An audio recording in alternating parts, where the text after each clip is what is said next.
Welcome to Where You Live, the show where we highlight the places you call home.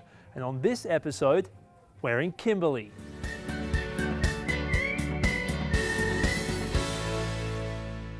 Kimberley, British Columbia. A little mountain town which was once home to one of the world's largest lead and zinc mines, and thanks to extensive development in the 1970s, also became known as the Bavarian City of the Rockies. These days, the city is forging a new path as a unique tourist destination and a good place to be.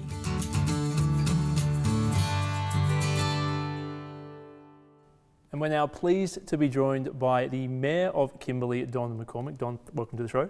Thank you, James. Pleasure to be here. Now, Don, you moved here in 2003. From Saskatchewan, what was the idea behind coming to Kimberley from the prairies? Well, we had discovered Kimberley in a golf run through the Kootenays for one of our anniversaries. My wife and I threw the golf clubs in the back of the Jeep and away we went. And we discovered Kimberley on Thursday night. We didn't even golf here, ironically, but we did get a feel for Kimberley and loved it. So from there, we kept coming back every year, started spending more and more of our holidays here, and then in 2000 decided that we were going to buy a property in advance of us moving out here full-time at some point in the future. And when you did come out here, that was 2 years after the Sullivan mine closed. What was the mood like around town? Because obviously that had been a big part of the town for over a century. Well, we started planning our home. We built on an acreage just outside of Kimberley, and we started planning our home right in 2001 as the mine was closing. And the people that we had met around town thought we were crazy. That Kimberley was going to be a ghost town. Why would you invest your life savings in this community? And we just stood back and looked at folks and said, have you looked around and taken a look at what you have here? And I think a lot of people had not. They were fearful of what was going to happen from a jobs point of view, and as a result of that, really didn't feel that strongly about what the alternative was going to be after the mine closed. And you yourself got personally invested in the town. You're heavily involved in Rotary and the Chamber of Commerce, and now, of course, you've spent time on council, and now you're the mayor. Did you have a vision right from the beginning? Was that kind of always the plan, that you thought maybe one day you could be the mayor of this town? No, not even close. What we discovered after being here full time for a couple of years is that in a small community, there are many, many things that need to get done, and the small communities rely on service clubs, they rely on nonprofit organizations, and that whole infrastructure to really get work done. And so the first thing I did was join the Rotary Club. And once I was inside the club, that perception of work that needed to get done was even stronger. So it just evolved from there. I've always had a very strong business focus, and felt that not just joining the chamber, but getting involved as a director was really the thing to do. It just seemed natural. And I spent 2 years as the president of the chamber, and was involved peripherally for a while after that as well. And not only enjoyed the time, but it helped me get a real appreciation for the challenges that businesses have in a small community like this, particularly when tourism is the only game in town. I want to talk about tourism. There's challenges that this town faces because it's not on the highway. You can't just drive through Kimberley when you're going to many places. So how has Kimberley managed to deal with that focus on tourism? Well, that's a good question. I think that unlike some of the other communities like Fernie or Golden or Revelstoke, which are on the highways, our tourism volumes are less, but the tourists that come here are coming here because of Kimberley. It's an overt act to come to Kimberley. So we get a lot more passion from people who fall in love with the community, and I would venture to say that our conversion rate of tourists to residents after the fact has got to be the highest anywhere. We have an incredibly large portion of our population that came here as visitors and now live here. And of course, Kimberley was once heavily known as the Bavarian City in the Rockies, and for some people it still is. The city has made an effort to transform that and move away from that kind of marketing platform. What is the new direction, and how much of a challenge has it been to kind of push that and to move away from the Bavarian City? Well, initially it was a huge challenge. Kimberley was the Bavarian City of the Rockies for almost 30 years. I mean, it was a very long time. And what people didn't notice was that over the past 5 or 10 years, the commitment to that theme was getting less and less.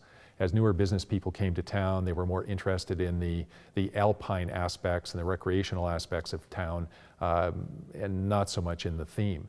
So it had become a little bit tired.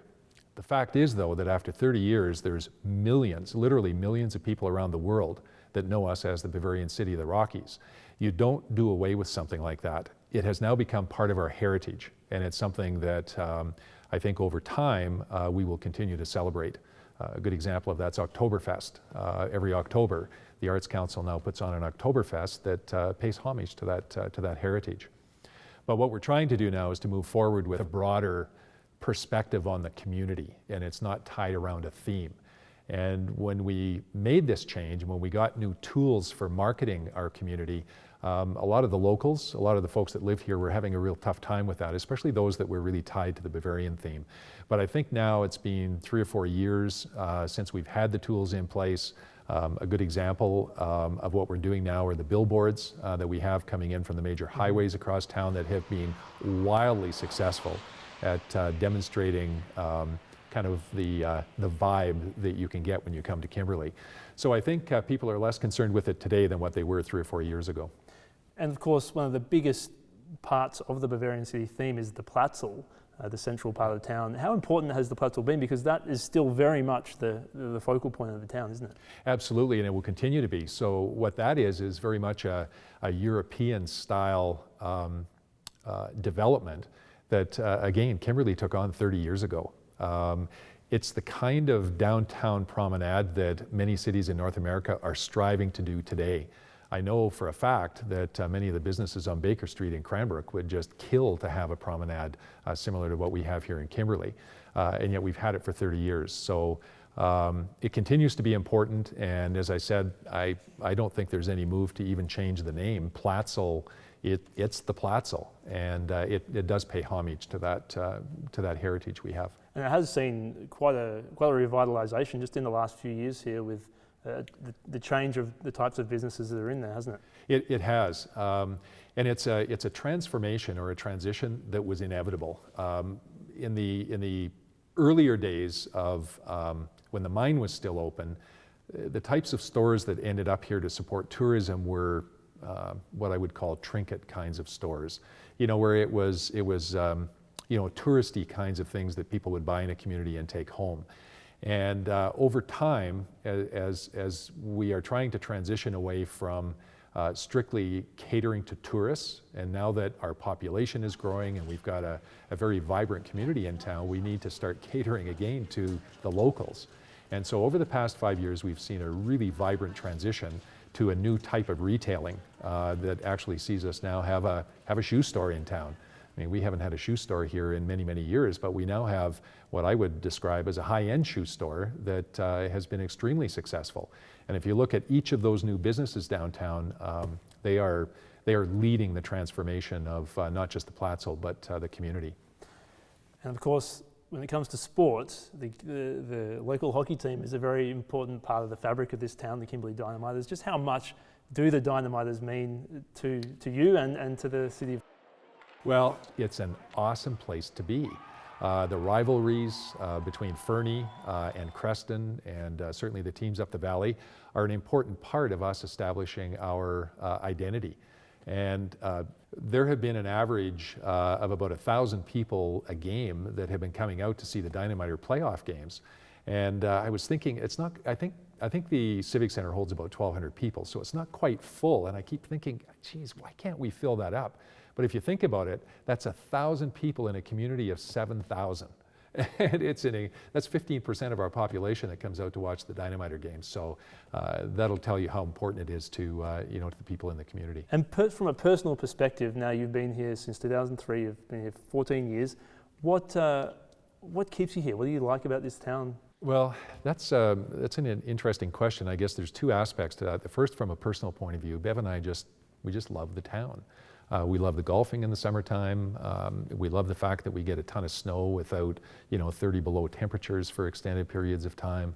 And the community. We love the people in the community. but we're also very invested. We talked about the things I had done earlier. Certainly as the mayor, I have an investment in the things that I'm trying to do and the changes that I'm trying to lead to take Kimberly to the next level. And this is not a one-term kind of thing. This is something that's going to take some period of time to achieve the goals. And so I'm extremely committed to seeing this through to really enabling Kimberly to be all that it can truly be. All right, Don, well, thank you very much for joining us on Where You Live. My pleasure, James.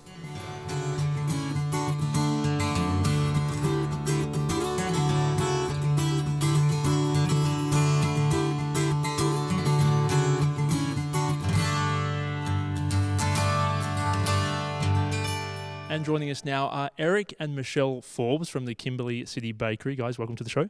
Thank you very much for having us. Thank you. Now, both of you moved with your family to Kimberley about 4 years ago, 2013, from Calgary. Why did you move? What was the idea behind coming to Kimberley? Well, Kimberly, I used to live here, and I just love the family atmosphere here, and we thought that it would be great to raise our family in this small town. And you saw a for sale sign on the Kimberley City Bakery, and it just seemed like a good idea at the time? It did. Eric said sort of jokingly on the way home, "Hey, maybe we should buy the bakery." And I'm like, we could. And the rest is sort of history. And you've been abroad, training to be a baker. Did this just seem like the perfect opportunity for you? Yeah, this was the natural fit for us to move here. And we really believe in doing everything from scratch at home as it is. So we thought that let's share our passion with the rest of the world. Now, coming here, you obviously were familiar with the area, but what were your impressions once you'd kind of settled in? Well, it's not the big city, obviously, but there's so much more here that kids can be involved with and be part of nature, so to speak. And we just loved the fact that we could be here and raise our kids and not worry about the major things that happen in big cities. What do you notice about the people in the town? There are so many people that are so friendly, and it's funny because in a big city, obviously people are a little bit more distant, but here, everybody seems to know my kids' names, and everyone says hi to them, and it's just super friendly, and it's a small town atmosphere that I'd never experienced before. And your business is situated in a unique spot in the area, in the region, because there aren't many. I don't think there's any other Platzels around. And how has that affected your business being in that location? It's affected it by a lot of people know it as the Bavarian City, and our facade is still very much the Swiss Bavarian theme, and we kept going with it basically to honor my mentor who used to own it before me. And it's really been a tourist destination to come to the bakery and really feel what a European lifestyle would be. And it is a central part of the town, but that bakery has been there for almost a century. So really, everyone in town should know where it is. Is there a sense of history in that building? There's a lot of history in that building. Every day we always find something that we scratch our heads going, wow, it's made it this long, and we just keep going. Even our machines we still use some of the old original machines. That's awesome. And of course, alongside of the bakery, you also are the organisers of the Kimberley Medieval Festival. What was the experience like building that? Well, it's kind of funny because I'm not an event organizer by any stretch of the imagination. Before that, I think the largest thing I'd ever put on was a birthday party for my kids. But it was amazing how easily it seemed to kind of go together. The Sons of Fenrir from Calgary, our Viking group, were amazing in making it happen, and the town really, really responded in welcoming them and just really enjoying the festival. So it's been really nice to see. Getting a little bit personal here, since you've been back in town since 2013, what do you like most about being in Kimberley? I love the nature, and Kaminko Gardens, of course, is one of the most amazing places to spend time with the kids, and the Platzel letting the kids run around and meet other little kids. There's always so many people that they can just make new friends every day, and it's a lot of fun for them, and it's just gorgeous, especially during the summertime when all the flowers are in bloom and people are, meandering through the streets. It's like a little slice of Europe over here in the mountains. How about you, Eric? I just like the fact that I can say that I'm coming home every time I leave Calgary. That is it. It is amazing to be part of a community and being so well received here. Awesome. Eric, Michelle, thank you very much for joining us on Where You Live. Thank you very much. Thank you.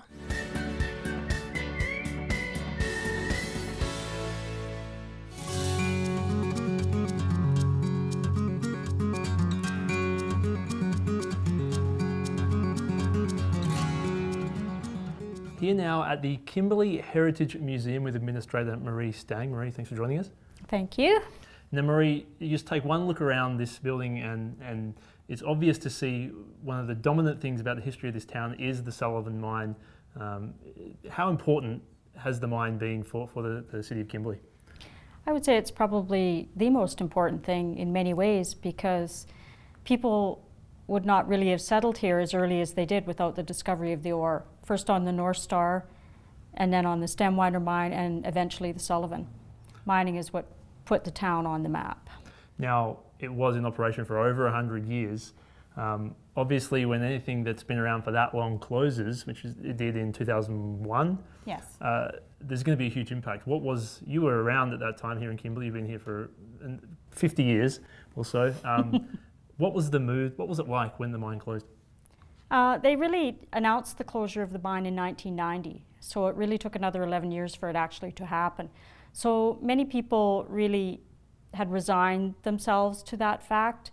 So it was a major impact, but probably not as major as it could have been. People had all that time to plan, the community had time to plan, city had time. I think people really it was a gentle easing into the fact that it wasn't going to be there anymore. And the town has made a transformation, the development of Kimberley Alpine Resort.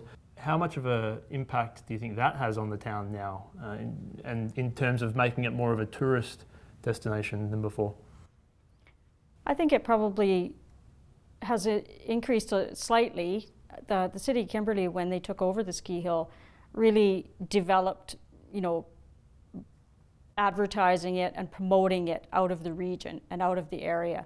So I think probably the ball started rolling with the city of Kimberley when they owned the hill, and when they sold it to RCR, they merely just sort of turned up the development of the hill as far as the condominiums and that sort of thing. The city had already built the golf course, so that was already in operation. So I think it just sort of gave it that extra little push in that direction of, the development of the buildings and such. Another big part of Kimberley's history is the Bavarian City in the Rockies, which was developed in the 70s. What was the idea behind that? Well, they really started in 1968 talking about downtown revitalization. And with that came the notion of, even if we, do revitalize the downtown, we're just another nice little town. We have nothing that sort of makes us any different from anyone else. So then they began to think of, a tourist theme. And so it started out actually as Alpine, then narrowed to Bavarian. And that really was a group of business people that used to get together and, have these sort of coffee meetings in the mornings, and they really came up with that idea. And so they actually voted on it in the fall of 1972 and had a referendum, and the town voted on it. And by May of 73, they started the Plateau. They were done by July. Wow. It was all hands on deck. Even local people volunteered. It wasn't just city doing it. The whole community really got behind it. How much impact do you think that had overall? I think that had a huge impact. We even today in the museum get visitors who come in and say they were here 20 years ago or 30 years ago, and they enjoy the Bavarian theme. That was why they stopped. It made people think, oh, what's that about? And it did. It increased the tourism, I would say, probably tenfold from just the normal everyday on the highway driving. And there's been a decision in recent years to kind of move away from that and give Kimberley a new identity again. But there are remnants of the Bavarian City, and I think would you say very valuable remnants like the Platzel? I would say that the Platzel is probably the biggest draw for people, because they can just walk around. Their kids can, run around the Platzel. They stroll through the stores. I think that is a huge draw for people. Pedestrian areas, whether they have a Bavarian theme or not. I think that's a huge draw, especially people with young families. And it's always, a reminder of the city's heritage. Yes. And now you've been here, as we mentioned, quite a while. What is it about this town that you like on a personal level? Probably its openness. People here, and there's another comment we get a lot in the museum, how friendly it is here. People come as visitors, and they feel like they get treated like one of the town's own. People speak to them, everybody says hello, like they love that atmosphere of just that open feeling. All right, Marie, well, thank you very much for joining us on Where You Live.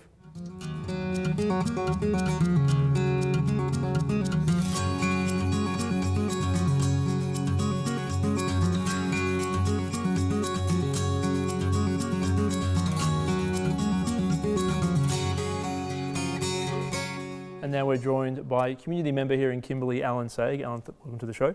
Thank you. Nice to be here. Now, Alan, you have spent a lot of time in your life in big cities, Montreal, Ottawa, Calgary, Winnipeg. And Winnipeg. Why did you decide to come to Kimberley here? Well, my last stop was Winnipeg, and as you know, Winnipeg is fairly flat. And as we sat in Winnipeg, I enjoyed my time there. I loved the city, but I sure did miss the mountains. And we decided one summer that we would drive through the Columbia Valley and look for a place to live. And we drove all the way down from Golden to here. And for some reason, I kept saying to my wife, "You're really going to like Kimberley." And when we got here, there was something magic about it. There was really a vibe that was so friendly and so welcoming. And we decided this is where we wanted to be. And so when you moved to Kimberley, you settled in. What was the feeling like? What were your first impressions of what life was going to be like here in Kimberley?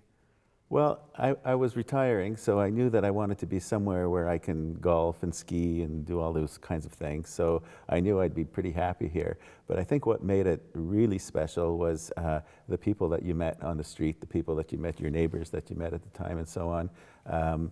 Very, very welcoming people, very people that really wanted you to be here and were happy that you were here. Now, one of the things you love to do around these parts is skiing. Just how good has the skiing been for you since you've moved to Kimberley?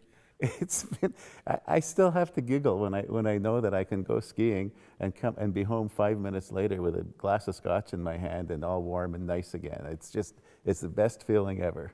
How important do you think the ski hill has been in terms of shaping the community, the culture here in Kimberley? I think there's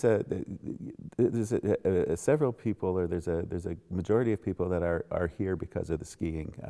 So many people I've met have said that they're here because of the skiing. I know so many people that ski every day. People are very proud of the fact that they've been out 70 days this year or 80 days this year, or that kind of thing. I've been terrible. I've only been out 17. Yeah, it's horrible. You have to pick up your game next year. Yeah, I do. And of course, you've also dived into the volunteering side of the community here in Kimberley. You've had some work with the Kimberley Refugee Resettlement Group, putting on some fundraising dinners. What was that experience like for you, getting involved in that? It was, I guess that when that group got together, it was a time when we were hearing about all those nasty things that were going on overseas in Syria and so on. And I think there was just a feeling amongst many people that we need to do something, that there's got to be something that we can do to help. And so getting together with those people, and it was just kind of, I don't even know how it happened. It just kind of happened. One day I was talking to someone who said, "You should come to this meeting," and I went to this meeting, and the next thing you know, I was really involved. And the overwhelming success of those events, sellouts for I think 2 years now. What did you learn about the town, the city of Kimberley, from that experience? It's a city with heart. It really is. If you are raising money for a good cause, or to help other people, I would say even more than a good cause, everybody will jump in. It's incredible, and we always tried to do it in a way that it was going to be a win-win for everybody involved. If you came to the event, you were going to get a good meal. It would cost you a little bit more, but that money was going to be donated. We can give you a tax receipt. Some of the door prizes we would give out, and some of the raffle prizes that we gave out, we wanted to make sure that we recognized all of the sponsors, because they need to be recognized. People need to know that they're a part of this, that they're a part of helping our community become what it is, a huge, big-hearted community. Perfect. And one final note here, on the personal level, what's your favourite thing about where you live? What's my favorite thing about where I live? I got to say the ski hill. All right. Yeah. Leave it at that. Thank you for joining us, Alan. Thank you.